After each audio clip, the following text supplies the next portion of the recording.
All right, welcome back to another episode of the Podium Pushers podcast with Justin and Brandon. The summer break is over. We have had a Formula One Grand Prix. Formula One cars are back on track, and it was incredible. We are here to talk about everything that happened in the Netherlands. Brandon, how you feeling? I'm feeling great. I'm so happy that Formula One is back. It was a great race in the Netherlands. It was a great weekend. There's a lot of stuff that happened, and I'm excited to talk about it. I'm excited to talk about it as well. Maybe the race wasn't as action-packed as some other ones that we have seen this year, but if we're looking at a race and saying it had multiple passes for the lead and it was kind of one of the worst races of the year, maybe we're in a great spot with Formula One right now.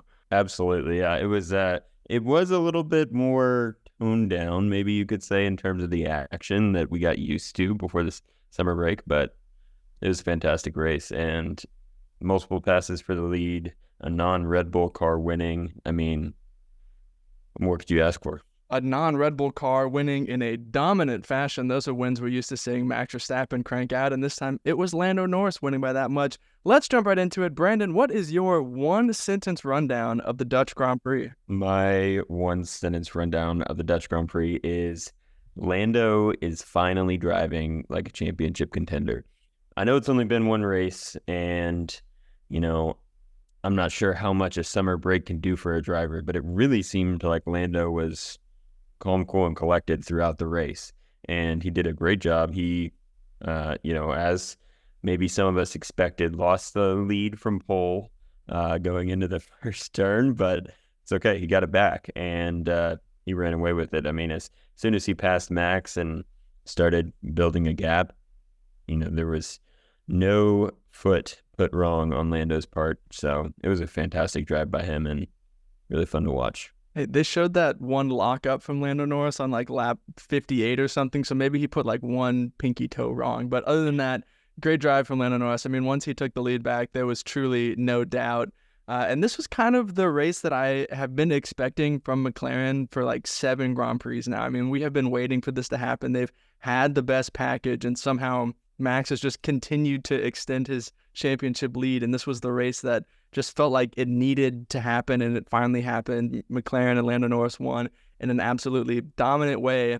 And I think the summer break was great for Lando Norris. The last couple of Grand Prix before the break, he just looked kind of defeated. I think he knew that McLaren had the best package, and they were just letting it slip away time after time after time. And I think it looked like he needed that break. And coming back from the break, he seemed very focused, and I think he put in a great weekend. So I think he very much was driving like a championship contender. Yeah, it's crazy. Well, I mean, I guess we'll probably talk about it in a little bit, but this is going to be an exciting second half to the season.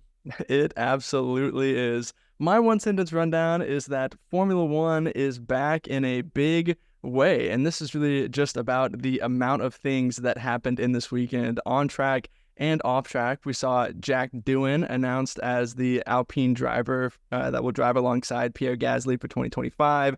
Logan Sargent is apparently maybe not going to drive for Williams for the rest of the season, starting in Monza. Haas almost had to stay in the Netherlands because of your Alkali wanting their money back. So we landed in the Dutch Grand Prix on Thursday, and Formula One was crazy from the get-go, but it feels good to be back from the summer break. Yeah, it really does. There is, like you said, a lot going on the track as well as off the track, and just a lot of crazy stories, which has been the story of the season for 2024. So, story of the season, except for the first 2 Grand Prix, maybe. Let's talk about the thing that we have to talk about. We haven't asked this question in a while, but now we finally get to again. Is the championship back on? Lando Norris finally gained 8 points on Max Verstappen this weekend, so the championship lead is down to 70 points. If Lando Norris were to win every Grand Prix from now on and Max were to finish second, he would lose the championship by 7 points, which is what he lost to Oscar Piastri in Hungary. Granted, that's not considering fastest laps and sprint. There's a lot more than 63 points left to be gained for Lando Norris. But based on how that McLaren looked this weekend, is the championship back on? I mean, I think it might be. It might be. That's crazy to say, but I mean, especially if you get Oscar up there as well, and you have both McLarens up there fighting Max. I mean, it's certainly possible that, Oscar can get a P2 off of Max and maybe Lando wins a race. I mean, that's even more points gained there. So you're looking at 10 or 11 points gained on a lead in a race from first to third. So I think it's definitely possible. It would be absolutely insane if Lando Norris won the championship, and it's definitely possible. And I mean, we're talking about championships as well. The Constructors' Championship gap is down to 30 points, which could certainly be gone next weekend in Monza if something crazy happens. But that's also something to talk about. For sure, McLaren are going to win this Constructors' Championship. I mean, I think they'll be in the lead in 1 or 2 races time. 30 points is nothing of a Constructors' Championship gap. I mean, you have a great finish from 2 cars, and even though Sergio Perez had a better weekend, it's still kind of Max versus the McLarens, and so 30 points is nothing at all. I think this is McLaren's Constructors' Championship to lose, but I also think the Drivers' Championship could be back on. I think it's a very slim chance still at the moment. I mean, it's got to be 10-15% chance that Lando Norris does it. He's going to have a lot of things go his way. But I mean, you think like one Max Verstappen DNF. I mean, we're thinking of, yes, if it's first and second or first and third, Lando can claw his way back in. But one DNF and blows this thing wide open. But then the flip side of that, I mean, if Lando Norris has a DNF, then it's over. He has no chance. If Max Verstappen then inherits 26 points extra on his gap, then there's no chance. I think Lando Norris, in order for him to win the championship, it's going to require other cars taking points off of Max Verstappen. I think if it's first and second for the rest of the year, I don't think Lando Norris can do it. But if Oscar Piastri can get in there, if Charles Leclerc can get in there, if the Mercedes can get in there, then I think there's definitely more of a chance for Lando Norris. And I also think McLaren now has to be super, super intentional about making Lando Norris their number 1 driver. Like, yes, they're a very close driver lineup. I am certain there will be situations this year where Oscar Piastri has better race pace than Lando Norris on a Sunday. I mean, that is just going to happen. We've seen it happen this year. It will likely happen again. That doesn't matter. They have to make sure Lando Norris gets the most points as possible. And if that means giving up an Oscar Piastri win later in the year, that is probably what's going to have to happen for Lando Norris to win the championship. Yeah, I absolutely agree. And I think now, I mean, obviously, I don't know Oscar Piastri, but I think if I was in Oscar's shoes, I would have a great understanding of that, knowing that, the way that the car has raced this year, 2025, has got to look really good for McLaren, I would think. And knowing that, that's kind of a fresh, clean slate. Oscar's got his first win under his belt. He's performed really, really well, multiple podiums this year. And in order to help the team, win the Constructors' Championship and potentially Lando win his first Drivers' Championship, I mean, I would want to do that. I would want to push Lando over the line if I was Oscar, and in hopes that maybe next year Lando would return the favor. I don't know. We'll see. I know it doesn't often work like that, but yeah. Yeah, it's really easy for us to sit here on a Monday morning and say that we would easily get out of the way for our teammate, but to be on lap 59 of a Grand Prix and have been leading from lights out, that one could be a little tougher of a situation. But I agree. I do think Oscar Piastri would do that. Speaking of Constructors' Championship, this is a very interesting question. I think we should talk about it. Is second place even guaranteed for Red Bull? I mean, Ferrari is not that far off. They had a silently good weekend. Obviously, Charles Leclerc managed to hang on to that podium ahead of Oscar Piastri. Carlos Sainz, great recovery drive. Even he said he didn't expect to have that great of a weekend. Ferrari only scored 1 less point than Red Bull this weekend. It seems like they've kind of righted the ship from their bad upgrades. So you have a couple tracks that Ferrari drivers have performed well at, but also their car has performed well at in the past. Could they possibly get second place off Red Bull in the Constructors? Maybe. It's definitely a possibility. I mean, I think it might come down to, is there going to be a driver change at Red Bull? Is there someone that can come in and inject some life into the team, score some more points than Sergio has been scoring? I mean, oftentimes I think you give drivers new teams, new environments, and that kind of inject some life into them. They have some good races. I mean, you look at Liam Lawson last year when he stepped in for Daniel for a few races. Liam had a great, run of form there. So, I mean, you put Liam in that seat or you put Daniel Ricciardo in that seat for maybe 5, 6, 7 races. I don't know. It might inject some life into the Red Bull team, and they might score some more points than they have been in the past. So we'll see. That's kind of what I think it comes down to. The flip side of that is it for sure comes down to Sergio Perez. And it's so hard because this was one of Sergio Perez's better weekends. Like, I want to be like, yeah, good job, Sergio, but P6 is still tough. I mean, finishing behind both Ferraris, losing a spot, and barely finishing ahead of the Mercedes, like, that's not going to be enough for Red Bull. Like, it simply can't be Max against McLaren and Ferrari for the rest of the year. Like, I don't see that ending well for Mercedes. And so I don't care if it is a driver change. I don't care if it's Sergio Perez. But in order for Red Bull to win the Constructors' Championship, I think that's out the window. But at least finish second. They need more from Sergio Perez or whoever is in that second seat of the Red Bull. Yeah, and these coming weekends will be interesting because we've got Monza and then we have Azerbaijan. Azerbaijan is a race that Sergio has won before. He's performed well there in general in the past, and I think it could come down to that race. Is he performing well at tracks that he normally performs well at? If he's not, then I would say he's out. Honestly, I've thought he's been on the way out for a long time now.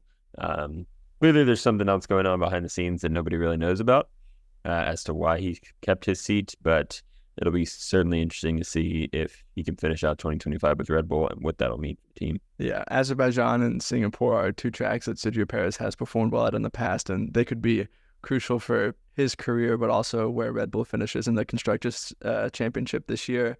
Let's talk about a team who maybe weren't looking as quick and aren't as challenging in the Constructors' Championship as they would like to be.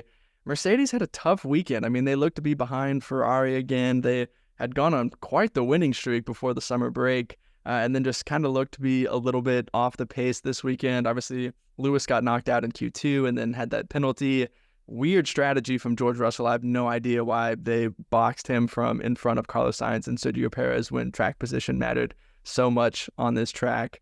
But tough weekend from Mercedes. Where do they go from here? I want to say that it's just an off weekend for them, honestly.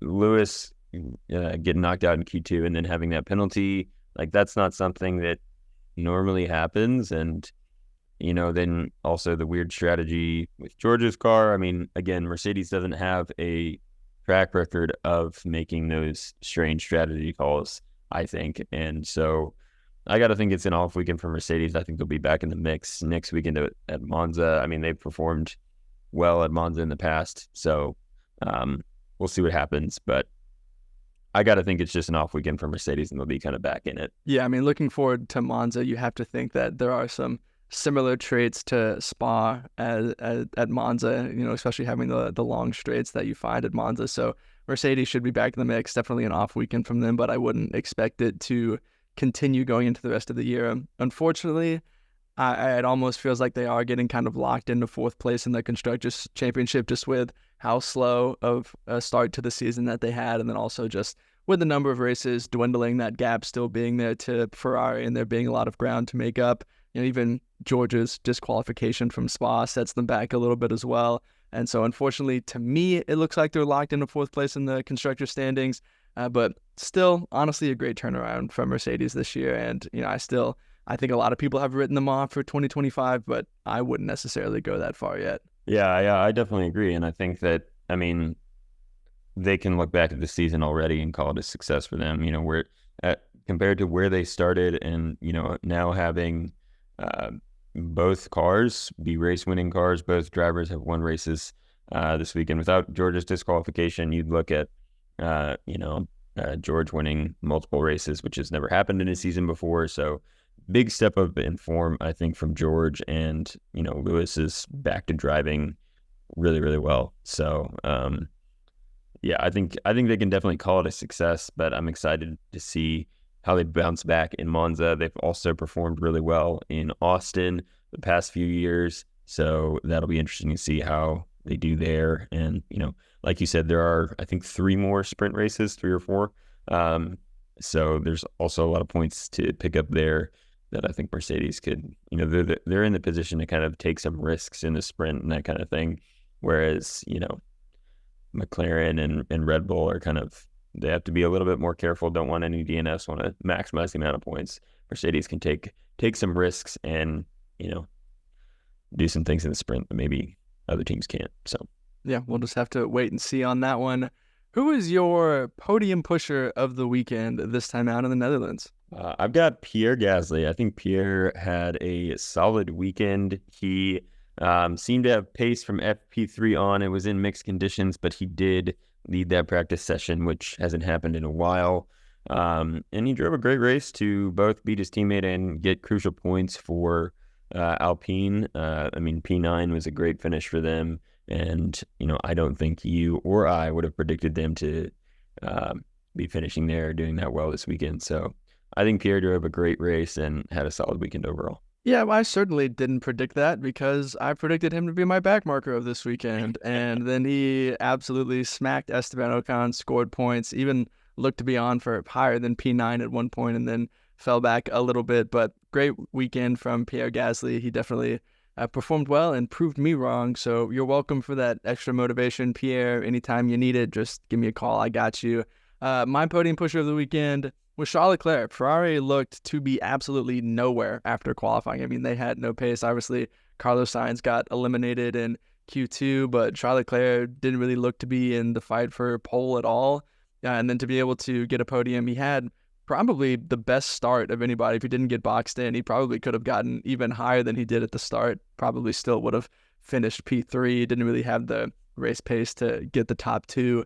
But great weekend from Charles Leclerc. Did get that podium, finished ahead of Oscar Piastri, and wasn't really that far off Max Verstappen at the end. So definitely a weekend that we didn't really expect from Charles Leclerc, but I think it was a solid performance from him. Yeah, I was definitely expecting Oscar to pass him at some point, but he did a great job keeping Oscar behind and getting that podium. I think McLaren definitely had the better race pace, probably, but Charles did a great job keeping him behind and getting another podium for Ferrari. Great weekend from Charles Leclerc. Who is your backmarker of the weekend? My backmarker of the weekend, we've talked about him a little bit already. It's very sad to say, but it's got to be Logan Sargent. He had a big crash in FP3, which led him not to be able to participate in qualifying because his car was in many pieces. And then he really couldn't do anything because he had to start from the pit lane because of not qualifying. So he couldn't really do anything in the race. And he did beat Yuki Tsunoda, which is something for sure. Yuki didn't have a great race and Logan ended up beating him. But now, we have rumors saying that he's going to be replaced very soon, which is sad to see an American driver potentially leave the grid. But it could happen for sure. It definitely could. Those have been very strong rumors. Even Helmut Marko has said that they've given Williams the green light for Liam Lawson, but it is very hard for me to believe anything that Helmut Marko says these days, so we will just have to wait and see on that one. I'm actually pretty sure that Logan Sargent started P18. I think Kevin Magnussen was the only driver to start from the pit lane, which means Logan Sargent did indeed outqualify his teammate because Alex Albon was disqualified after his floor was deemed to be outside of regulations. So Logan started P18, Alex Albon started P19. So Logan Sargent, no time set in qualifying, still outqualified his teammate. But definitely a poor weekend from Logan overall. My backmarker of the weekend is Mercedes. Wasn't the worst weekend, but I think you look back on it, a P7, a P8. It was just not the results that you would expect from them. Lewis eliminated in Q2, plus having that penalty. I think that really set him back. I mean, we look at it now, and yes, he had an awesome comeback drive to get that P8. But if you look at the race pace he had, it could have been higher. And if he got through and qualified better, it could have been a P5 or a P6 from Lewis. And then, like I said earlier, giving up that track position with George for a set of used softs just made no sense to me. I mean, he made no ground up on those things. It was clear that Mercedes was the fourth fastest car, and so I think it would have just made so much more sense to make a Ferrari and a Red Bull pass you instead of just giving up the position and trying to chase them down at the end. So definitely left some points on the table, and not a weekend that you would expect to often see from Mercedes. Yeah, I mean, I think it was after qualifying. I was watching Lewis interview saying that, or no, it was after the race. He said, He said had he qualified properly or where he thought he could qualify, that he believes that he would have been up there fighting for a podium. And I think, he gets into Q3. He definitely could have been fighting for a podium because he did have fantastic race pace, especially towards the end of the race. But, oh well, there's always next weekend, right? There's always next weekend, which is great for us because that means more Formula One on our TV screens very soon. As always, we make some bold predictions. Brandon, how did your 2 bold predictions go this weekend? We did all right. You did all right. You did all right. Yeah, I did all right. Yes. So I did say that my first prediction, pole was decided by less than a tenth. That did not happen. Unfortunately, it was like 3.5-ish tenths. So I really wasn't even that close, unfortunately, on that one. But the second one did come true. 6 teams represented in Q3. That happened thanks to Lewis Hamilton and Carlos Sainz for that one. So, yeah, not a bad weekend overall in my bold predictions. I was generous and gave you that second one because you didn't say at least 6 teams. There were technically 7 teams represented in Q3, but because you met the 6-team threshold, I was nice and decided to give you that point. So you're welcome for being a very generous podcast mate. Thank you. I think it was even more impressive of a qualifying that 7 teams were represented. But yes, yeah, I do appreciate the full point there. I was worried that maybe I would get half a point. We didn't really talk about it before we started recording, but I would have been happy with half a point too. So I'll give you the full point. You deserve it.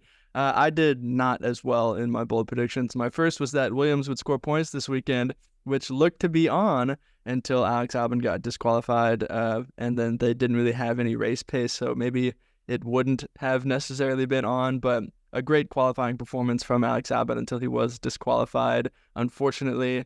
And my second bold prediction was that at least one RB driver would outqualify Sergio Perez. That did not happen either. Pretty tough weekend from RB, never really looked to be in the fight for points, didn't really look to be in a fight for Q3. A better weekend from Sergio Perez. You put those things together, no chance that I get any points. Yeah, it's unfortunate.